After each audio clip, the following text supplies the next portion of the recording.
네, 여러분 여기 부산시 수영구의 젊은 청년 정치인 장해찬 후보를 만나러 왔습니다.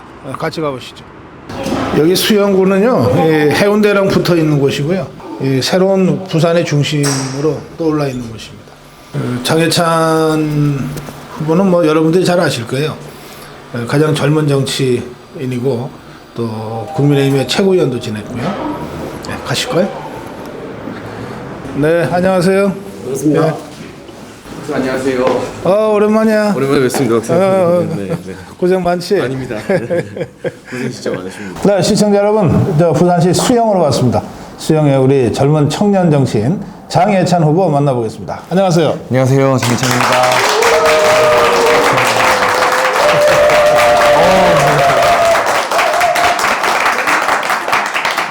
오랜만입니다. 네, 오랜만에 뵙습니다, 박사님. 아니 그런데 우리 완전 선거 체질 같으시네. 네.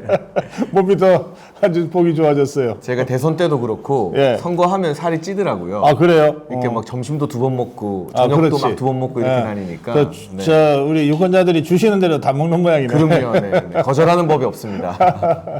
근데 우리 장해찬 후보 사무실을 들어와서 이런 사무실 이제 처음 봤어요. 어떤 사무실? 완전 젊은 감각이야. 유리로 다 돼 있어가지고 지금 방송에 저희가 보이잖아요. 네. 거울이 이렇게 또 다 해놓고. 그러니까. 예. 그리고 제가 요즘 다니는 그 후보 사무실에는 저렇게 대통령과 함께 찍고 또 김건희 여사와 함께 찍은 사진을 내건 후보는 거의 없어요. 참 세태가 무섭다 그런 생각이 좀 들고 좀 씁쓸하기도 한데 여기는 완전히 다르네. 그러니까 저는 여기 바깥에 큰 현수막에도 대통령님이랑 나란히 찍은 사진 아마 부산에서 제일 크게 걸어놓은 것 같고요. 예. 그러니까 물론 여기 또 한동훈 위원장과도 제가 가깝기 때문에 한 위원장님 사진도 있고 한데 기본적으로 이번 총선에서 우리가 이겨야 되는 이유가 윤석열 정부를 성공시키기 위해서가 첫 번째 이유인 거잖아요.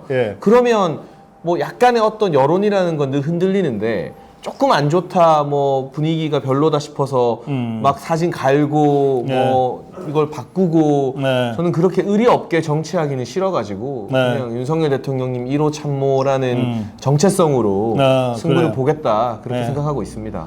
그게 싫어서 떨어뜨리면 감수하겠다? 그럼요. 왜냐하면 우리가 국회의원 되려는 이유가 제가 배지라는 게 중요한 게 아니라 국회의원이 돼서 저 민주당을 상대로 윤석열 대통령님이 하고자 하는 일을 잘 도와드리려고 국회의원이 되려는 거잖아요. 그렇죠. 그런데 대통령과 함께 일하고 대통령을 가까이서 모신 걸 막 숨겨야 되는 상황이면 그럼 그냥 안 해야죠. 차라리 안 하고 만다. 네, 저는 그렇게 생각합니다. 예. 예, 젊은 청년 정치인이 이렇게 좀 뚝심과 배포가 있어야 돼요. 예. 대통령 1호 참모입니까? 뭐 일단 공식적으로는 언론에서 그렇게들 많이 불러주고 계십니다. 예. 1호 참모로서 모셨던 대통령은 어떤 분이에요? 굉장히 인간적이고 소탈한 분이고요. 그리고 제가 뵐 때마다 늘 이 대한민국 미래에 대해서 걱정을 많이 하십니다. 예를 들면 뭐 통화를 하거나 뵐 때 막 정치 현안이나 이런 자잘한 이슈보다는 우리나라가 이 전체적인 외교 관계에서 우리가 한미동맹 강하게 복원된 것처럼 뭐 중국이나 이런 여러 문제들이 많지 않습니까? 대한민국이 지금 이 시기에 어떻게 자리 잡는 게 20년, 30년, 50년 동안 영향을 끼칠 것인가 여기에 대한 고민을 굉장히 많이 하고 있고요. 기본적으로 이분이 정치가 너무 하고 싶고 대통령이 너무 되고 싶어서 정치권에 나온 게 아니잖아요. 국민들이 불러낸 것이지 않습니까? 그러니까 정치적인 어떤 사심이나 사리사욕이 거의 없다라는 것을 저도 많이 느끼고 있습니다.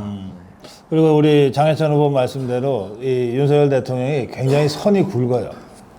예, 짜잘하고 뭐 쪼잔하고 뭐 이런 거는 그렇게 이렇게 흔들리지 않고 아주 선이 굵고 또 중장기적인 고민을 많이 하는 것 같아요.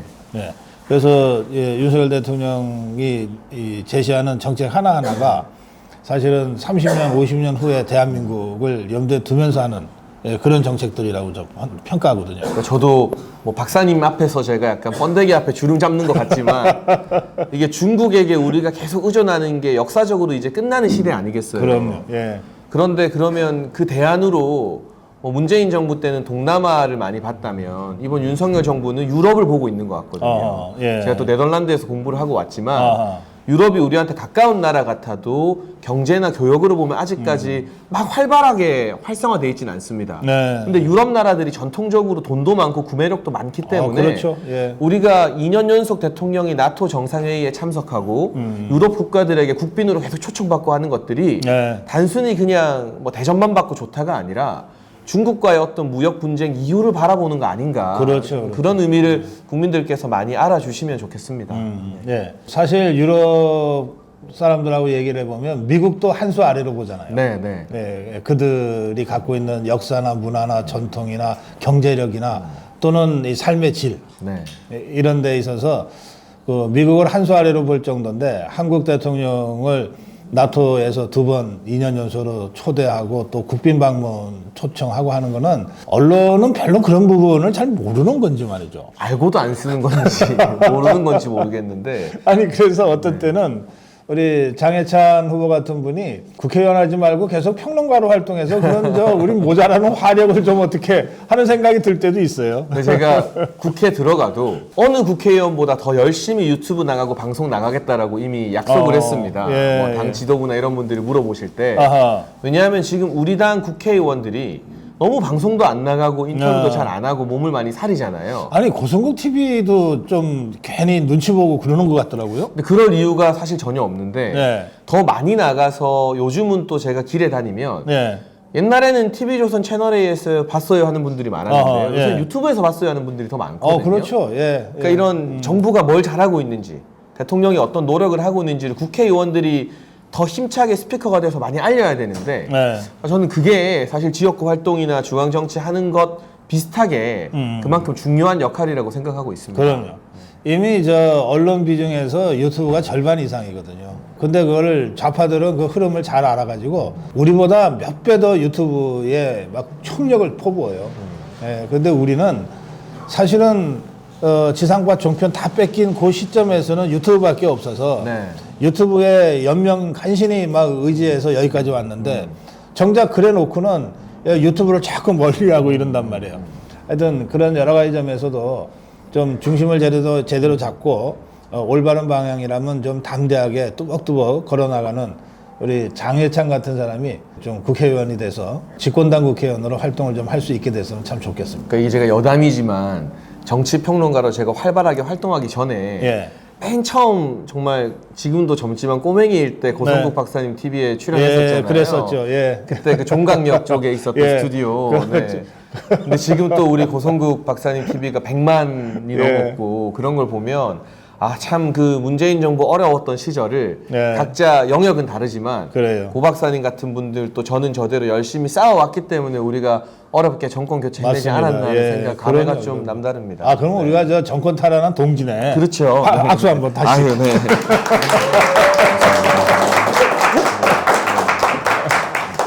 근데 저거 보세요. 윤석열 시계는 되게 통도 크고 크네. 저거요? 네. 벽시계는 많이 없다고 해서 제가 예. 마음 같아서는 우리 주민분들한테 시계 나눠드리고 싶은데 그러면 이제 선거법 위반이거든요. 그래요. 예. 그래서 이제 오시는 분들 구경하시라고 저기 벽시계 걸어놨습니다.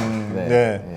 요즘 여기저기서 대통령 시계 논란이 조금씩 있어서 좀 걱정스럽기는 해요. 그러니까 저거는 나눠드리는 게 아니고 그냥 보여드리는 예, 겁니다. 보여드리는 건데. 큰 벽시계라서. 예, 네. 역시 통이 크네요.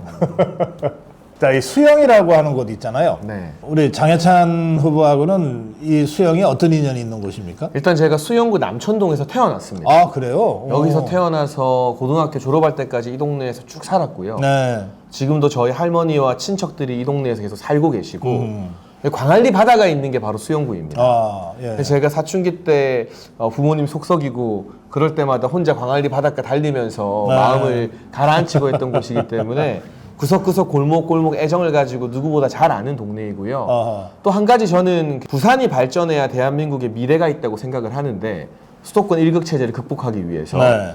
부산이 발전하려면 광안리가 있는 수영구나 또 해운대 이런 중심 거점 지역들이 발전을 해야 그래요. 거기에 대한 동경을 가지고 외지로 나갔던 젊은 사람들이 다시 돌아온다고 보거든요. 그래서 부산의 다른 지역 동서 격차를 해소하는 것도 중요하지만 보수의 가치는 잘 되는 지역, 잘 되는 쪽을 확 몰아줘서 낙수 효과를 누리게 하는 게 또 보수의 철학이잖아요. 선택과 집중으로. 그런 예. 점에서 수영구가 비약적으로 발전하는 것이 부산의 발전에 아주 중요한 영향을 끼친다고 보고 있습니다.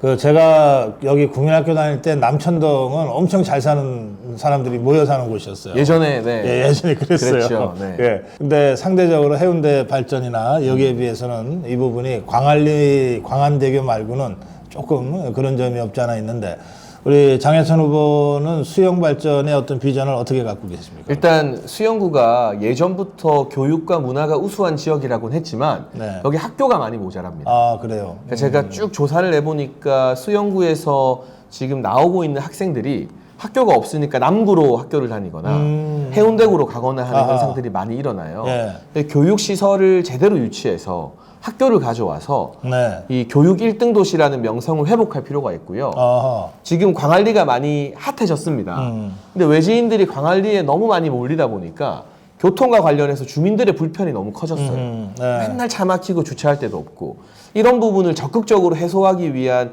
이 정부 단위의 어떤 도로교통 개발이 하나 또 필요한 것 같고요. 네. 마지막으로는 와서 광안대교만 보고 그냥 맥주 한 잔 먹고 가는 지역이 돼서는 안 되거든요. 여기에 오래 머무르면서 문화적으로 즐길 수 있는 컨텐츠가 풍부해져야 되는데 그런 점에서 제가 문화예술을 전공한 이제 젊은 사람이니 네. 젊은 사람들의 눈높이에 맞춘 그 콘텐츠나 내실을 좀 수영구에 채워넣을 수 있지 않겠나 하는 생각을 하고 예, 있습니다. 예. 하긴 그렇죠. 광안대교가 예전에 용도산 공원을 대체해서 이제 랜드마크는 됐지만 저게 그냥 광안리 수영 구민 입장에서는 지나가는 길이거든. 네. 그러니까 뭔가 여기에 좀 체류가 제대로 되고 또 여기 사는 지역 주민들이 교통 문제나 공해 문제나 이런 것으로부터도 조금 자유롭게 되는 그런 내실 있는 수영으로 좀 발전시킬 단계가 됐다. 네. 알겠습니다. 국회 가시면 어떤 입법 활동 생각하고 계세요? 의정 활동. 일단 뭐 좀 앞서가는 거 아닌가 싶어서 좀 조심스럽긴 하지만 네. 제가 대통령직 인수위도 그렇고 나와서 계속 청년 활동 많이 하지 않았습니까? 네. 그래서 우리나라 청년들 중에 막 신문 기사나 이런 거 보면 다 뭐 호텔 가고 막 스시 먹고 이런 청년들만 있는 것 같지만 진짜 소외된 청년들이 많이 있거든요. 네. 집 밖으로 한 발짝도 안 나오는 고립 청년들이나 우리 대통령께서 관심 많이 가지고 있는 보육원에서 막 나온 자립준비 청년들, 자립준비 청년. 네. 이런 청년들을 좀 국가가 부모님의 마음으로 보듬어주게 하는 그런 가교 역할을 하고 싶고요. 네. 뭐 문화예술이나 스타트업 분야도 관심이 있지만 저는 최근에 대통령께서 이 발언하신 게 참 마음에 와닿았습니다. 네. 정책의 완성은 국민들께 전달돼야 하는 것이다. 그러니까 아무리 좋은 정책이라도 국민들께 전달이 안 되고 소통이 안 되면 그 정책은 실패한 것이다라고 대통령께서 요즘 홍보의 중요성을 많이 강조하고 그래요. 계시는데요. 우리 정부에서 만든 좋은 정책들이 가짜 뉴스에 의해 왜곡되지 않고 국민들께 잘 전달되도록 하는데 제 의정 활동에 또 중요한 비율이 나눠지지 않겠나 생각하고 있습니다. 그럼 말씀하시니까 제가 좀 생각이 나는데 그 대통령이 대통령 그 검찰총장 취임사 네. 그 이제 직접 쏜 걸로 알려져 있잖아요. 네, 네. 대통령 취임사도. 네. 그리고 대통령 취임사하고 그 다음에 정계 입문 선언문. 네. 말하자면 윤석열 대통령을 리딩하는데 굉장히 중요한 문서들이잖아요. 네. 그걸 보면 이제 윤석열 대통령의 어떤 철학, 뭐 국정 철학, 뭐 이런 것들이 이렇게 보이거든요. 네. 근데 대통령실의 비서들도 그렇고 국민의힘 집권당인 국민의힘의 의원들도 그렇고 얘기를 해보면 잘 이해를 못하는 것 같더라고. 그러니까 굉장히 그 피상적으로만 이해하고 있고 이를테면 윤석열 대통령이 얼마나 깊이 있게 자유주의 철학을 갖고 있는지 뭐 이런 데 대해서 잘 이해가 안 돼. 그냥 얘기하는 것 같더라고요. 그거 어떻게 느끼셨어요? 근데 저는 일단 대통령께서 그 취임사, 대통령 취임사도 그렇고 예. 정계 입문할 때도 예.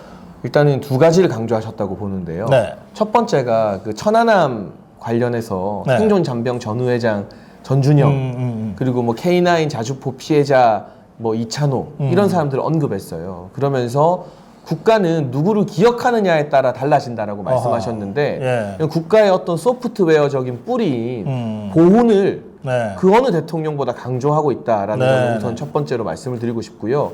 두 번째는 박사님께서 말씀하신 것처럼 우리 대통령께서 국가가 막 만기 칠라면서 미주알 고주알 하고 여기저기 다 끼어든다고 해서 경제가 잘 되고 뭐 부동산이 잘 되고 하는 것이 아니라 국가는 성골군 대통령처럼 중심을 딱 잡고 큰 방향을 제시하고 네. 나머지는 또 시민들과 기업들의 자유에 맡기는 게 훨씬 더 좋은 그래요. 결과를 도출해낸다라는 그 철학이 아주 뿌리 깊게 박혀 있다라는 생각을 하고 있습니다. 예. 그러니까 그런 면에서는 이제 대통령의 철학이 국정에 어떻게든 반영이 될 텐데, 그리고 그것이 결국은 정책으로 나오지 않겠어요? 네.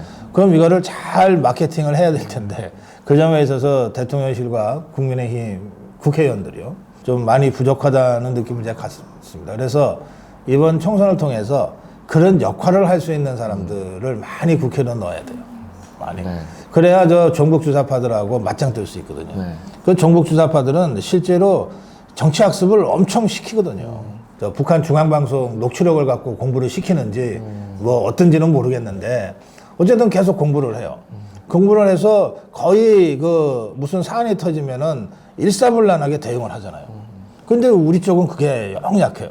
그러니까 제가 보면요, 네. 저 좌파들은 네. 이상한 책을 봐서 그렇지 어쨌든 책은 많이 봐요. 글쎄. 뭐 이 책의 어떤 내용의 문제라서 그렇지 예. 주체 사상이든 뭐 옛날에 강철 서신이든 간에 네. 근데 우리 쪽 국회의원 분들은 제가 뭐 다 비하하는 건 아니지만 일단 되고 나면 네.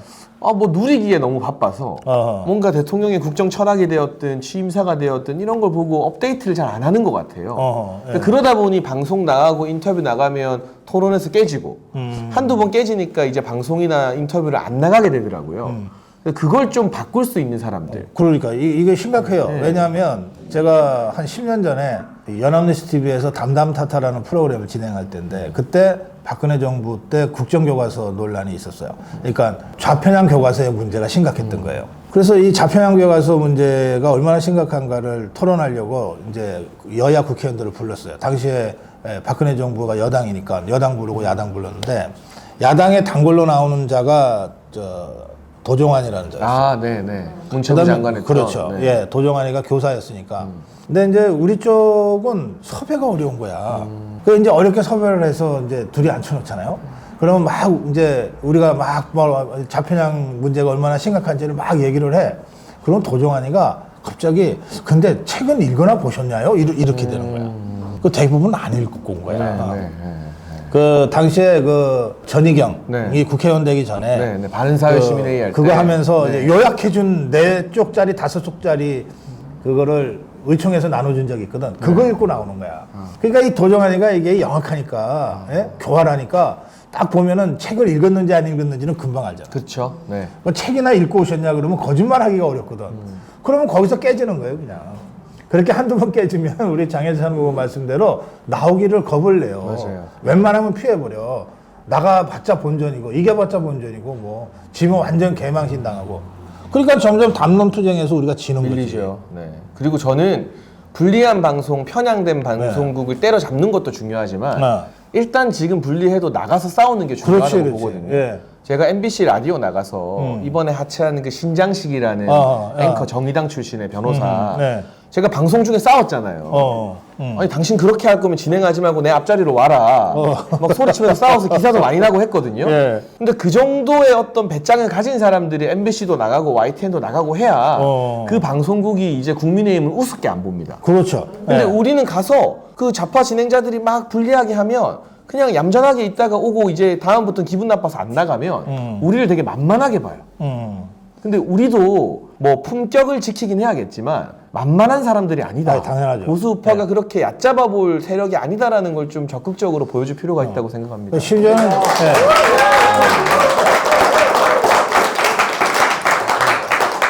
오랜만에 말통하는 사람하고 얘기를 하다 보니까 자꾸 제가 얘기를 하게 되네. 그러니까 심지어는 이런 경우도 있어요. 제가 출연 요청을 받았어. 뭐 이렇게 주요한 시사 프로그램에 지상파. 그래서 나는 이제 나간다고 생각했는데 갑자기 연락이 와요. 취소됐다는 거야. 그러면 저쪽에서 비토한 거예요. 저쪽에서 고성경이 나오면 우리 안 나가겠다. 그러면 저쪽이 안 나가면 프로그램 자체가 안 되잖아요. 네. 그러니까 이제 방송국 입장에서는 어쩔 수 없이 걔네가 상대하기 쉬운 노골노골한 만만한 우파처럼 돼 보이지만은 실제로 지그다라고 생각이 같은 이런 자를 딱 갖다 놓고 싸움을 해요. 그럼 해보나만 하지. 그런 식으로 해서 아주 야비하게 배제시키고 막 그래요. 예. 그러니까 그 언론이라고 하는 게 결국은 여론이 싸움하는 곳이고 국민들은 그 언론에서의 담론에 그 흐름을 보면서 판단을 하게 되는데 우리가 그런 면에서 우리 먹도 제대로 못 찾아 먹고 있는 거죠. 네. 그런 부분은 확실히 바뀌어야 한다고 생각을 하고요. 방송 이야기 하나만 하면 민주당이 정권을 잡으면 아주 택도 없는 사람들을 KBS 진행자로 꼽습니다.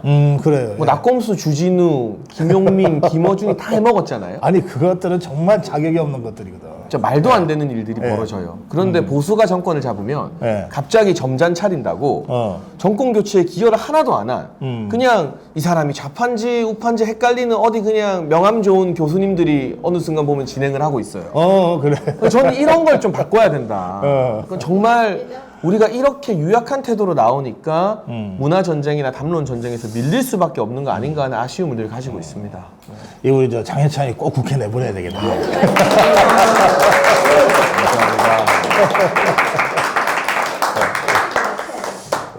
어찌나 잘하는지 팬입니다. 아 그래요. 감사합니다. 네. 아니 지금 제 팬으로 지금 여기 오신 거 아니에요?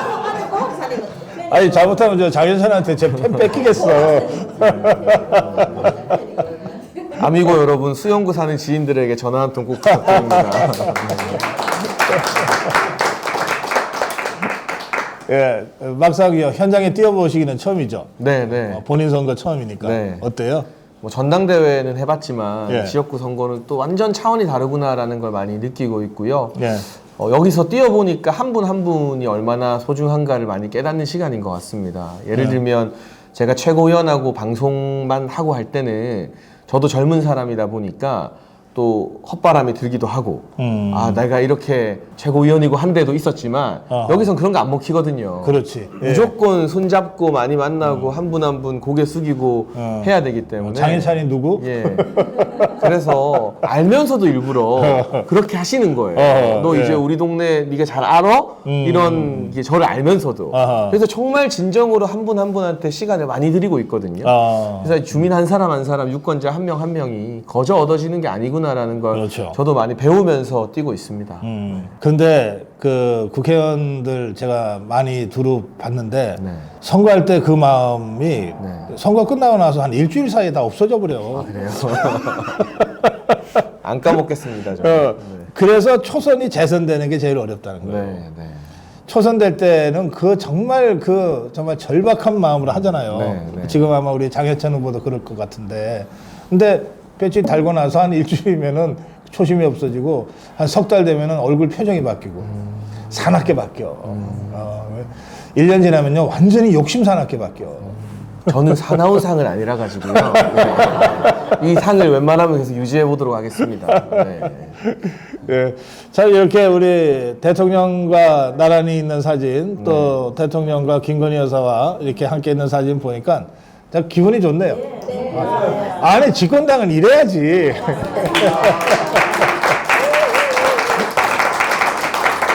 자, 사진 잠깐 좀 보여주세요. 아니, 지금 좀 보여주세요. 아니, 제가 자꾸 사진 얘기하니까 무슨 사진 보고 그러시나 우리 시청자들께서 궁금해 하실 것 같아요. 그러니까 저 사진은 제가 최고위원 되고 대통령실 가서 함께 찍은 사진이고요. 예. 여기 사진은 네. 부산에서 청년의 날이라는 행사를 할 때 예. 제가 이제 이사장을 했던 청년재단이 주관을 했고 대통령님과 김건희 여사님이 직접 와주셨어요. 부산의 청년대 응원하러. 예. 근데 좋은 취지의 행사잖아요. 네. 그 사진을 숨길 이유가 하나도 없죠, 사실. 그러니까. 네. 하여튼 집권당은 모름지기 이래야 된다. 이걸 정치 신인에 가까운 우리 장현찬 청년 정치인이 온몸으로 보여주고 있다. 이게 언뜻 봐서는 굉장히 당연하고 자연스러운 것 같지만 사실은 굉장히 어려운 그런 결단이고 행동이다. 그런 말씀 제가 드리겠습니다. 자, 마무리 한 말씀 부탁합니다. 네, 오늘 고성국 박사님과 아미고 분들께 인사드릴 수 있어서 너무나 감사했고요.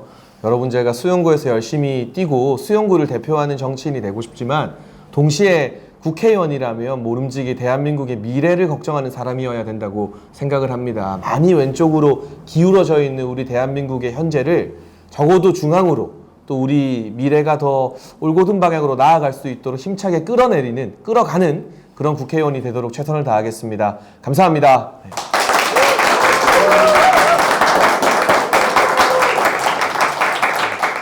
제가 이 인터뷰하면서 기분이 좋기가 참 오랜만이에요. 우리 장혜찬 후보하고 얘기를 나누니까 제가 기분이 다 좋아졌어요. 감사합니다. 여러분들도 기분이 좋죠? 그러니까 꼭 여기 수영구 주민이 아니시더라도 가끔 들리세요. 여기 오면 좋은 기분 얻고 갈 것 같아요. 많이 놀러 오십시오. 네. 그리고 제가 다음에 부산 내려오게 되면 저기 꼭 한번 다시 오겠습니다. 감사합니다, 박사님. 네. 여기 부산시 수영회였습니다. 수영 장예찬 후보와 함께했습니다. 박수로 마무리합니다. 감사합니다.